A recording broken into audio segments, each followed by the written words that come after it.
Friends, आप सभी का वेलकम है रेनेक्टर the institute of graphic and web designing में।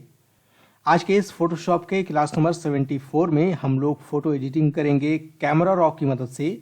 पिछले क्लास में हमने बताया था कैमरा रॉ की सारी सेटिंग्स के बारे में और आज हम लोग उन्हीं सभी सेटिंग्स को यूज़ करके इस फोटो को एडिट करेंगे। जैसा कि आप इस फोटो को देख रहे हैं, ये एक कूल इफेक्ट है, यानी कूल फोटो है। लेकिन अगर आप इसे वार्म इफेक्ट में बदलना चाहते हैं तो कैसे बदलेंगे?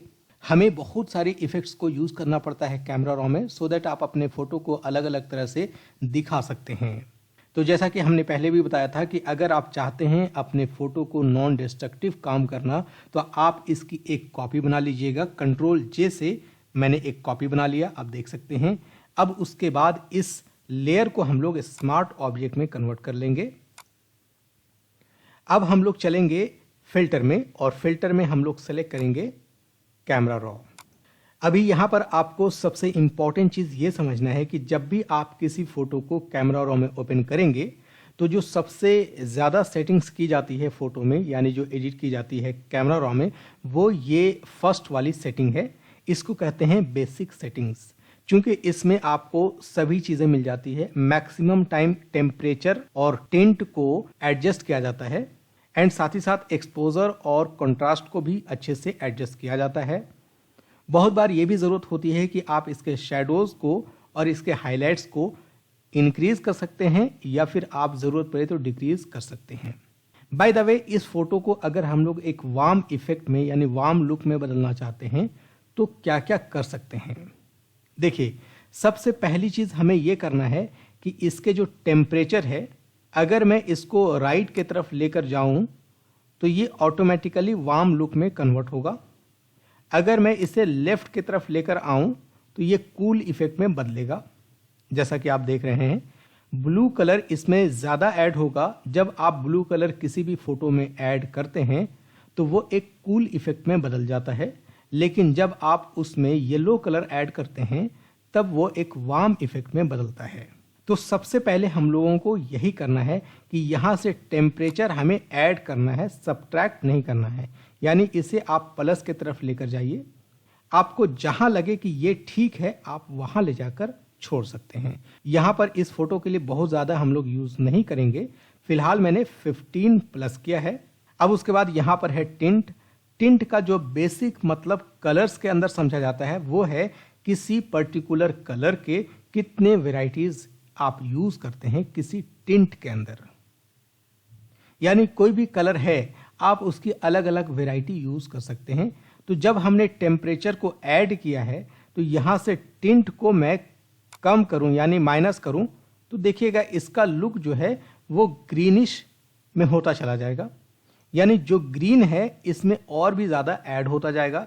लेकिन हमें टेम्परेचर बढ़ाना था, यानी कि इसे वार्म लुक में कन्वर्ट करना था, तो ग्रीन कलर इसमें से कम होना चाहिए। ग्रीन आप कम करेंगे तब ये वार्म इफेक्ट में बदलेगा। तो हम लोगों को यहाँ से टिंट को भी प्लस करना पड़ेगा। अगर मैं टिंट को थोड़ा सा प्लस करता हूँ, फिर आप देखेंगे इसका लुक कैसा बदलता है। ये देखिए, यहाँ से आप बिफोर आफ्टर चेक कर सकते हैं कि हमने सिर्फ टेम्परेचर को और टिंट को 15 पॉइंट ऐड किया है। सिर्फ हमने टेम्परेचर और टिंट को ऐड करने के बाद इस फोटो में कितना चेंजेस किया है आप देख सकते हैं। यहाँ क्लिक करके मैं दिखा रहा हूँ बिफोर आफ्टर। ये देखिए, बिफोर एंड आफ्टर दो चीज़ों को हमने ऐड किया। इसमें ना ही हमने एक्सपोजर को टच किया है, ना ही कॉन्ट्रास्ट, शैडोज, हाईलाइट्स, किसी चीज़ को हमने टच नहीं किया। सिर्फ हमने टेम्परेचर और टिंट को ऐड किया है। यहाँ से आपको समझ में आ गया होगा कि कोई भी फोटो अगर आपके पास है जो कूल इफेक्ट है तो उसको आप वार्म इफेक्ट में बदलने के लिए टेम्परेचर को और टिंट को ऐड करेंगे। अब हम लोग वापस आते हैं वहीं जहाँ थे। तो आप इसी पर क्लिक करते जाएंगे। अगर आपने इस तरह से 4 बार क्लिक कर दिया तो ये वापस वहीं पहुँचा देगा, या फिर आप Ctrl+Z प्रेस करके भी अनडू कर सकते थे। बाय द वे, हमने टेम्परेचर और टिंट को ऐड तो कर लिया है। अब देखते हैं कि यहाँ पर जो है exposure, contrast, highlights, shadows, whites, blacks, इन सभी को कैसे इस फोटो के लिए यूज़ किया जा सकता है। एक चीज़ का आप ध्यान रखें, कभी भी किसी फोटो को अगर आप कूल से वार्म की तरफ लेकर जाते हैं तो वहाँ एक्सपोजर को ऐड करना ज़रूरी होता है। तो यहाँ पर मैं एक्सपोजर को थोड़ा सा ऐड करूँगा, बहुत ज़्यादा नहीं, बहुत ही कम ऐड करूँगा, 0.25, इससे ज़्यादा नहीं, या आप चाहें तो 0.20 या 15 आप यूज़ कर सकते हैं। यहाँ पर है कॉन्ट्रास्ट। कॉन्ट्रास्ट आप समझ सकते हैं कि अगर आप किसी फोटो में कॉन्ट्रास्ट को ऐड करते हैं तो जितने कलर्स इसके अंदर है वो कलर ज़्यादा दिखाई देता है। जैसे मैं इसको अगर ऐड करूंगा तो इसके अंदर जितने भी कलर है वो ज़्यादा दिखाई दे रहा है, लेकिन जैसे ही हमने कॉन्ट्रास्ट को कम किया है तो इसके अंदर जितने भी कलर्स थे वो कम हो गए। तो ध्यान रखें, जब आप वार्म फोटो में बदल रहे हैं तो कॉन्ट्रास्ट को बढ़ाइएगा नहीं। यहाँ से अगर आप बढ़ा देंगे तो इस फोटो में वो जान नहीं रहेगी जो पहले थी। तो फिलहाल हम लोग इसे 0 ही रखते हैं, इसमें कोई भी चेंजेस नहीं करेंगे। यहाँ पर चेंजेस अगर कुछ करना है तो वो है इसके शैडोज और हाइलाइट्स। शैडोज को हमें यहाँ पर इस तरह से कम करना है और हाइलाइट्स को थोड़ा सा बढ़ाना है, बहुत ज़्यादा नहीं। अब यहाँ पर हम लोग कोई भी चेंजेस नहीं करेंगे और नीचे चलेंगे, हम लोग वाइब्रेंस और सैचुरेशन को देखेंगे। हाँ, बहुत बार ये भी हो सकता है कि आपकी फोटो के अंदर वो क्लियरिटी नहीं है, तब आप यहाँ से इसको ऐड करके थोड़ा सा क्लियर कर सकते हैं। इससे भी आपके फोटो की क्वालिटी अच्छी हो जाती है अगर आप इसको थोड़ा सा ऐड कर देते हैं तो यहाँ से आप 10 या 15 के आसपास ऐड करें तो आपकी फोटो की क्वालिटी ज़्यादा बेहतर होगी। अब देखें, यहाँ पर अगर आप वाइब्रेंस को कम नहीं करेंगे तो इसके अंदर जितने कलर्स है वो तो ज़्यादा दिखाई देगा। आपको यहाँ से वाइब्रेंस कम करना चाहिए थोड़ा सा। देखिए, यहाँ से मैं वाइब्रेंस अगर बढ़ा रहा हूँ तो इसके अंदर कलर्स और भी ज़्यादा ऐड हो रहे हैं, इसीलिए मैं इस फोटो के लिए वाइब्रेंस को थोड़ा सा कम करूँगा, यानी कि माइनस करूँगा, बहुत ज़्यादा नहीं, 5-6 के आसपास माइनस करूँगा। और उसके बाद सैचुरेशन में थोड़ा सा ऐड करूँगा, बहुत ज़्यादा नहीं। ये देखिए, अब आप देख सकते हैं बिफोर आफ्टर, ये देखिए बिफोर एंड आफ्टर। तो आप देख सकते हैं सिर्फ हमने बेसिक सेटिंग्स में कुछ चेंजेस किया और एक कूल फोटो को वार्म फोटो में कन्वर्ट किया और फोटो की क्वालिटी भी आप देख सकते हैं बहुत ज़्यादा चेंज हुई है। साथ ही साथ फोटो का जो लुक है वो भी चेंज हुआ है। अब मैं आपको इसी बेसिक सेटिंग्स के साथ एक नई चीज़ ऐड करने के लिए बता रहा हूँ। अगर आप इन सभी सेटिंग्स को यूज़ करने के बाद उन सेटिंग्स को भी इसमें ऐड करेंगे तो आपकी फ़ोटो की क्वालिटी और भी अलग होगी, उसका लुक बहुत ही चेंज होगा। कैसे करना है वो देखिए। फिलहाल मैं इसे अपने ओरिजिनल फॉर्म में लेकर आ गया हूँ, यानी कि जो बिफोर आफ्टर था उसको हमने हटा दिया। अब मैं यहाँ से ये जो प्रोफाइल कलर है इस पर क्लिक करूँगा और यहाँ से सेलेक्ट करूँगा ब्राउज। अगर आप ब्राउज पर क्लिक करते हैं तब आपको बहुत सारी चीज़ें अंदर मिलेगी। इस पर हम लोग क्लिक करेंगे। अब आप देखेंगे इसमें क्या क्या इफेक्ट है। बहुत बार ये फोटो तो नॉर्मल है, अगर आप इस तरह का इफेक्ट देना चाहें तो सिर्फ इस पर क्लिक करके ये इफेक्ट दे सकते हैं। दूसरा, अगर आप इसके बेसिक्स के अंदर आएंगे तो आपको कुछ और चीज़ें यहाँ पर मिलेगी। ये और ये दोनों अलग अलग इफेक्ट है। आर्टिस्टिक के अंदर आएंगे तो यहाँ पर आपको बहुत सारी सेटिंग्स मिलेगी जो बिल्कुल अलग होगा। आप सभी सेटिंग्स को यूज़ करने के बाद अगर ये लुक देना चाहें तो आप दे सकते हैं, ये लुक दे सकते हैं। इसमें बहुत सारे इफेक्टिव लुक्स हैं, आप किसी को भी यूज़ कर सकते हैं। साथ ही साथ आप उसकी ओपेसिटी को कम या ज़्यादा कर सकते हैं। जैसे अगर मैं इस वाले इफेक्ट को यूज़ कर रहा हूं तो यहाँ से इसके अमाउंट को बढ़ा भी सकते हैं, घटा भी सकते हैं। अगर आपको बहुत ज़्यादा ज़रूरत नहीं है तो आप इसके अमाउंट को कम कर लीजिए और उसके बाद आप ओके कर सकते हैं। जैसे मैं इसके अमाउंट को कम कर दिया और ऑलमोस्ट 50 के आसपास कर दिया।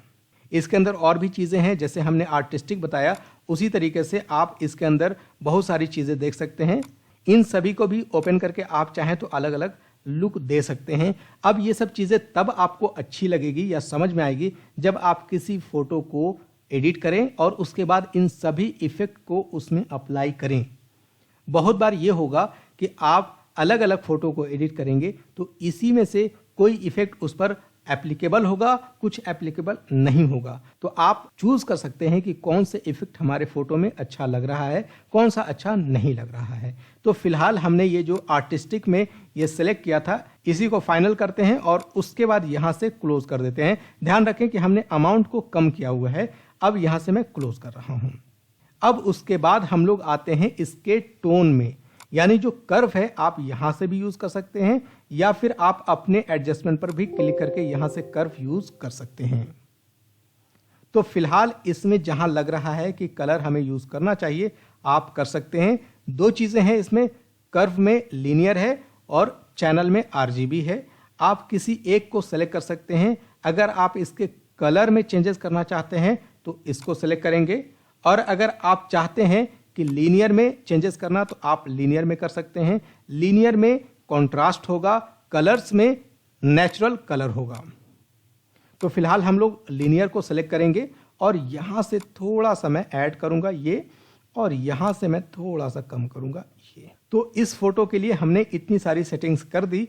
ये सब कुछ कर लेने के बाद इसकी ओपेसिटी को भी मैनेज किया जा सकता है। चूंकि हमने पहले से इसको स्मार्ट ऑब्जेक्ट में रखा हुआ है तो बाद में भी हम लोग कम या ज़्यादा कर सकते हैं जितनी ज़रूरत होगी।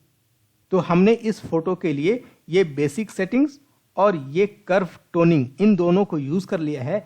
अब हमें लगता है कि इसके डिटेल को भी एक बार चेक कर लेना चाहिए। तो इस पर क्लिक करेंगे और यहाँ पर देखेंगे कि रेडियस, अमाउंट, इन सभी चीज़ों में कुछ ज़रूरत है चेंजेस करने की। पहले भी हमने बताया था कि अगर आपको लगता है तो एडजस्ट करके देख लीजिए। अगर आप इसके अमाउंट को बढ़ाइएगा तो इसके अंदर जो शार्पनेस है वो और भी ज़्यादा शार्पन हो जाएगा। तो यहाँ से शार्पन करने की ज़रूरत है इमेज को या नहीं है। जब आप स्क्रीन रीटचिंग करते हैं फ़ोटो की तब आप शार्पन यूज़ करें। इस तरह के फ़ोटो में शार्पन ज़्यादा करने से इमेज और ख़राब हो जाती है। तो यहाँ पर शार्पन ना करें तो बेहतर रहेगा। इसे फ़िलहाल 0 ही रखें। इस तरह के फ़ोटो में शार्पनिंग आप कम ही यूज़ किया करें। तो इसमें हम लोग कोई भी चेंजेस नहीं करेंगे। तो अब इसके बाद हम लोग आ जाते हैं इसके फोर्थ वाले ऑप्शन में, HSL एडजस्टमेंट है। इस HSL एडजस्टमेंट में ह्यू है, सैचुरेशन है और ल्यूमिनेंस है। तो इन तीनों की सेटिंग्स आप यहीं पर कर सकते हैं। तो यहाँ सबसे पहले हम लोग आते हैं ह्यू के अंदर। ह्यू के अंदर क्या क्या करना चाहिए, तो ह्यू के अंदर आप कलर्स को थोड़ा सा मॉडिफाई कर सकते हैं। इसमें रेड, ऑरेंज और येलो इन तीनों को थोड़ा सा एडजस्ट कर लीजिए। चूंकि इसको वार्म इफेक्ट में बदल रहे हैं इसलिए यहाँ से रेड को मैं थोड़ा सा ऐड कर रहा हूँ। ये प्लस की तरफ लेकर जाने का मतलब ये हुआ कि यहाँ से रेड को थोड़ा कम करना, ऑरेंज को भी मैं थोड़ा राइट की तरफ लेकर जाऊँगा, बहुत ज़्यादा नहीं, 10 के आसपास, और येलो को भी मैं थोड़ा सा एडजस्ट करूँगा, 5-6, इससे ज़्यादा आप ऐड नहीं करेंगे। और उसके बाद यहाँ से ब्लू को थोड़ा मैं कम करूँगा इस तरह से। उसके बाद यहाँ से सैचुरेशन थोड़ा सा हमें ऐड करना है, बहुत ज़्यादा नहीं, ऑरेंज कलर को भी और येलो को भी। इन 3 कलर्स को ही टच कर रहा हूँ, सभी कलर्स को यहाँ पर एडजस्ट नहीं करना है। ल्यूमिनेंस में आने के बाद यहाँ रेड को कम करना है तो इसे आगे बढ़ाइए, ऑरेंज को भी आगे बढ़ाइए और येलो को भी थोड़ा सा आगे बढ़ाइए। तो यहाँ पर हमने इन 4 ऑप्शंस को टच किया है। अब इस 5वें वाले ऑप्शन में आते हैं और यहाँ से भी कुछ एडजस्टमेंट करना है। ये स्प्लिट टोनिंग में ह्यू एंड सैचुरेशन को कुछ भी नहीं करना है। हम लोगों को आना है यहाँ शैडो के ह्यू एंड सैचुरेशन में।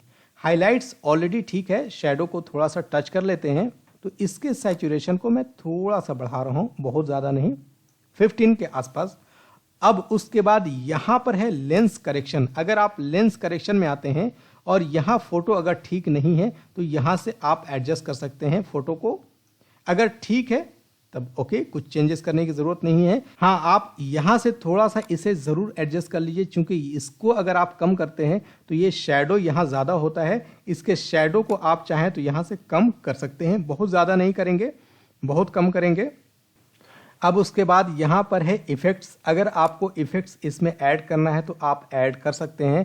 हालांकि इसको मैं छोड़ देता हूँ। ये जो लास्ट के 3 ऑप्शंस हैं ये मैं एक और फोटो को एडिट करूँगा, उसमें इन तीनों को बताऊँगा और उसमें लेंस करेक्शन को भी कोशिश करूँगा कि थोड़ा सा क्लियर करूँ कि लेंस करेक्शन प्रॉपर तरीके से आप कैसे यूज़ करेंगे। साथ ही साथ हम लोग इन सभी टूल्स को भी एक बार देखेंगे अगले फ़ोटो एडिटिंग में।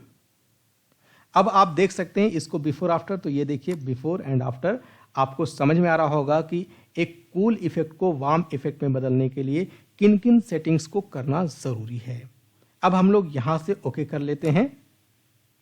अब देखें, अगर आपको लग रहा है कि इसकी ओपेसिटी में थोड़ी सी कमी करने की ज़रूरत है तो इस छोटे वाले आइकन पर डबल क्लिक करेंगे और इसकी ओपेसिटी को आप यहाँ से कम कर लेंगे। ये देखिए 100% है, आप चाहें तो इसको थोड़ा सा कम कर सकते हैं। जहाँ पर आपको लग रहा है कि ठीक है वो आप छोड़ सकते हैं उस तरह से। ये देखिए दोबारा अगर आप कैमरा रॉ को एडिट करना चाहते हैं, क्योंकि स्मार्ट ऑब्जेक्ट में पहले से हमने करके रखा हुआ है, तो आप इस पर डबल क्लिक करके ओपन कर सकते हैं। ये देखिए दोबारा ओपन हो जाने के बाद आपको सारी सेटिंग्स वैसी मिल जाएगी। अगर कैंसिल करना है तो आप कैंसिल कर सकते हैं। ये देखिए before after, before and after, before and after. तो आज के इस क्लास के लिए इतना ही रखते हैं। नेक्स्ट क्लास नंबर 75 में कुछ और नई चीज़ों को बताऊंगा। तब तक के लिए बहुत बहुत शुक्रिया। Thank you so much friends.